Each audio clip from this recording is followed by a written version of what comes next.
Bro, Jeff, I can't believe you did it. All your blood, your sweat, your tears, your hard work, the sleepless nights of grinding content creation, and you finally blew up. You're finally making a difference for your loved ones and those around you, man. How does that feel? Not gonna lie, I am deeply in love with kids. Is this nigga serious? Alright, what's going on, everybody? Welcome back to another video here on the channel, and today we're going to be talking about a group of individuals that I've never really talked about here on the channel before. We're going to start off with the first one, named Cody Co. Now, apparently Cody has been pretty big on YouTube for a while. A lot of people know him and like his content, but apparently it's been brought to everyone's attention that this guy kinda has a weird case on his hands, and this weird case has been somewhat public knowledge for a while now. I mean, it's not anything new. However, another commentary YouTuber by the name of D'Angelo Wallace just made a video on this, I believe, a couple of days ago, maybe on the 14th, I think, pretty much going over this and calling him out for his lack of response. The main thing that Cody Co is being accused of is the statutory rape of Tana Mongeau when she was 17. These claims were made by Tana Mongeau a couple of different times, and most of the clips that you'll see here come from D'Angelo Wallace's video. I suggest you go watch that entire thing. It's about 14 minutes, and it's a pretty good watch. He gets to a lot of good points. And while there hasn't been any official response from Cody Co himself, even though he consistently post on his second channel and he just posted yesterday on it, there was apparently a confirmation that was found by D'Angelo Wallace of another person, Gabby Hanna, pretty much telling the exact same story as Tana Mongeau. And then we still went and hooked up. To be clear, 17 is under the age of consent in many states, including Florida, where Playlist Live used to take place. So this means that Tana Mongeau is accusing you of statutory rape, and she's not trying to hide that. This isn't just some crazy tea.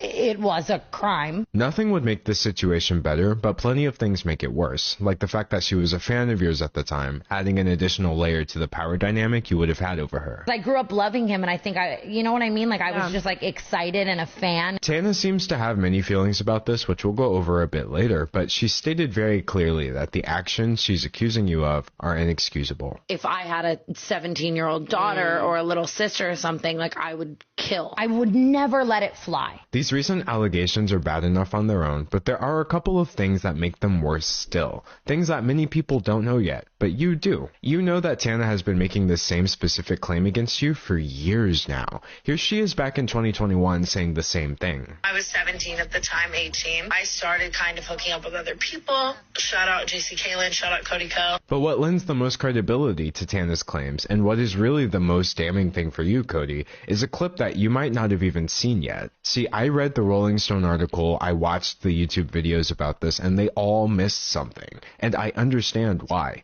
The clip I'm about to show you is extremely hard to find. The original has been lost to time, and it's a wonder we have this on video at all. But if there was anything to give me any more clarity about these allegations before I formed my opinion, I was going to find it. Remember how Tana said that fellow YouTuber Gabby Hanna tried to stop you before everything allegedly went down? Well, did you know that Gabby is actually on record telling the exact same story several years ago? One time, I told a guy, I saw him making out with a girl at a party who was underage, and I pulled him aside, and I was like, hey man, you probably don't know, I know she like looks a little older, she's underage, watch it. And he's like, oh my god, thank you for telling me. And then he turned that. I don't really know, and I can't say for sure if the reason why this hasn't been talked about as much as it should have been is because Tana Mongeau isn't as well liked as other people. I think we all remember what happened at TanaCon. I'm pretty sure a lot of people are still mad about that experience. However, there had been dramas and stuff before. I've heard her name thrown around here and there, and obviously I don't think it really should matter at this point because we're talking about someone who was a minor at the time of this alleged crime happening. And what's even worse is that, you know, I know that there are people out there defending this shit, and it's kind of fucking gross, dude. I don't understand why it's so hard for other people to wrap their mind around the fact that an 18-year-old is an adult and a 17-year-old is not. The difference between those two ages, besides like the fact that they're visually different, is that legally with consent you can do stuff with one and the other one you can't.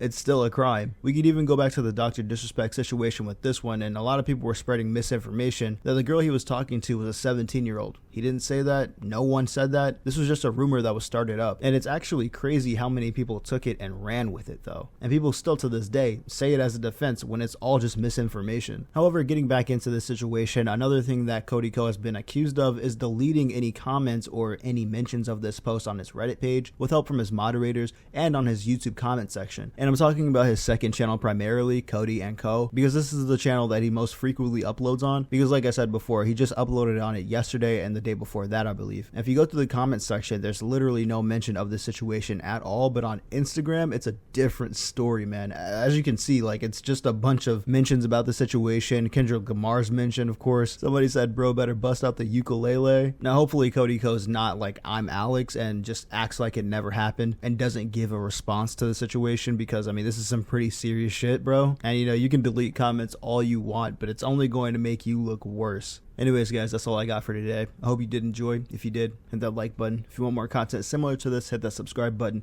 I'll see you in the next one. Sub up, stay safe, and peace.